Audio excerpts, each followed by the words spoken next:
हर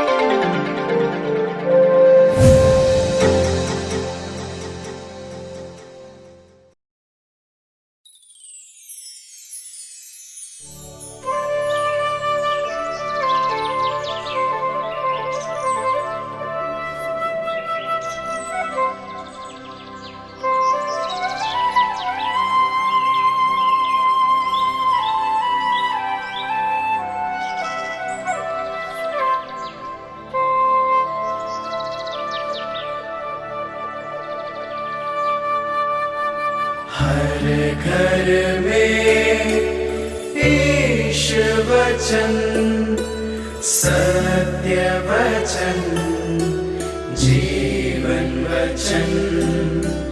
हर घर में ईश वचन, हर घर में ईश वचन। संत यूहन्ना के अनुसार पवित्र सुसमाचार अध्याय 10 पद संख्या 22 से 30।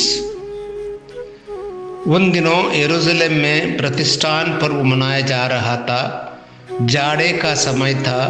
यीशु मंदिर में सुलेमान के मंडप में टहल रहे थे। यहूदियों ने उन्हें घेर लिया और कहा, आप हमें कब तक असमंजस में रखे रहेंगे? यदि आप मसीह हैं तो हमें स्पष्ट शब्दों में बता दीजिए। ईसा ने उन्हें उत्तर नहीं दिया। मैंने तुम लोगों को बताया और तुम विश्वास नहीं करते।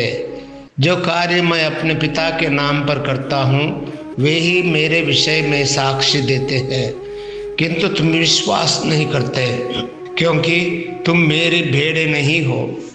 मेरी भेड़ें मेरी आवाज़ पहचानती हैं। मैं उन्हें जानता हूँ और वे मेरा अनुसरण करते हैं। मैं उन्हें अनंत जीवन प्रदान करता हूँ।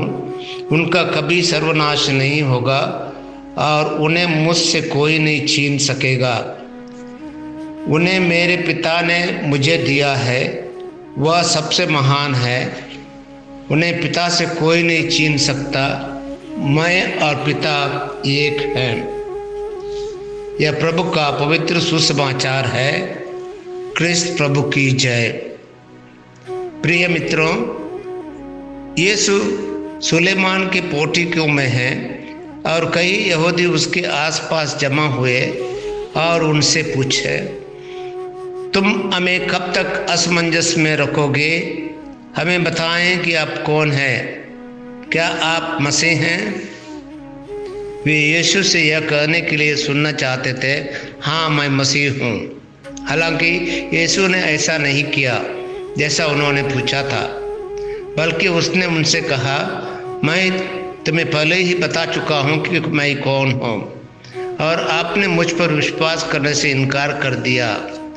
यीशु फिर इन मुश्किल यहूदियों से कहता है कि उसकी भीड़ न केवल उसकी आवाज़ सुनती है, वे उसकी आवाज़ को पहचानते हैं।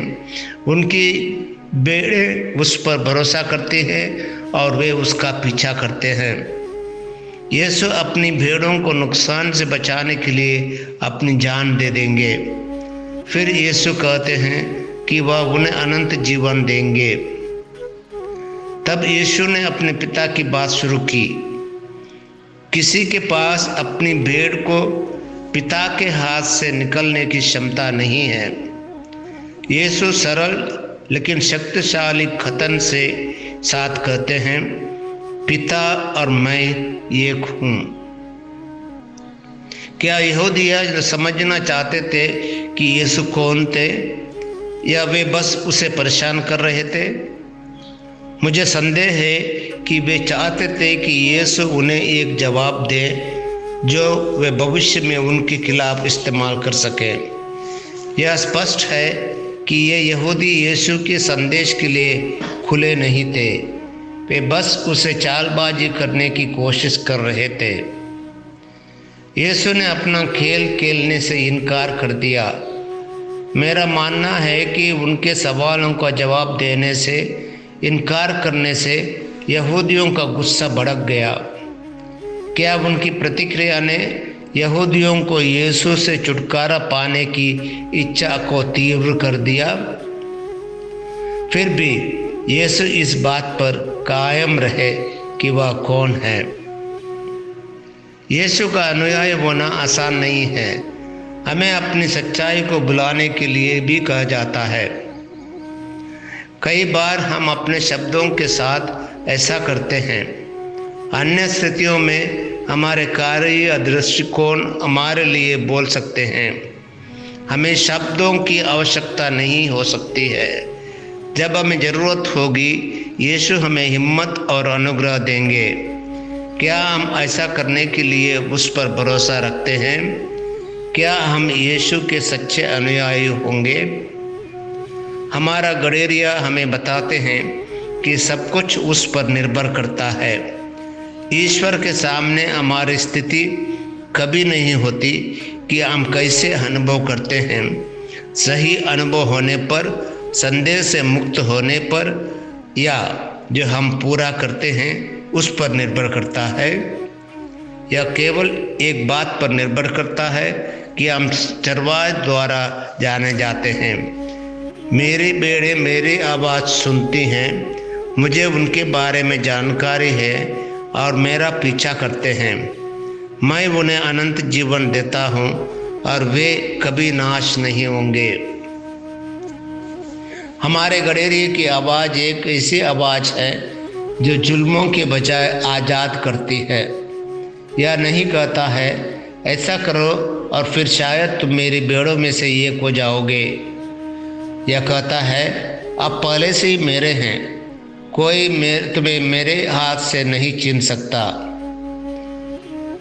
इस संबंध में सुरक्षित हम उस प्रचुर जीवन को जीने के लिए स्वतंत्र हैं। यीशु जिस प्रचुर मात्रा में जीवन बोलता है, जरूरी नहीं कि वह वर्षों में या धन या स्थिति या उपलब्धियों में प्रचुरता के बारे में हो। यह वह जीवन है जो यीशु में ज्ञात ईश्वर के प्रेम में प्रचुर मात्रा में है, जो दूसरों से प्रेम करता है। यह शाश्वत जीवन है क्योंकि इसका स्रोत ईश्वर में है जो अनंत है और यीशु में जो पुनरुत्थान और जीवन है। अन्य सभी आवाज़ों के बीच जो डर पैदा करती हैं, मांग करती हैं या सलाह देती हैं, अच्छे चरवाहे की आवाज़ वादे की आवाज़ है। एक आवाज़ जो हमें नाम से बुलाती है और हमें ईश्वर के रूप में दावा करती है। यही हमारा सच्चा ईश्वर है जो हमें गडेरिये के रूप में देखभाल करते हैं। आमीन।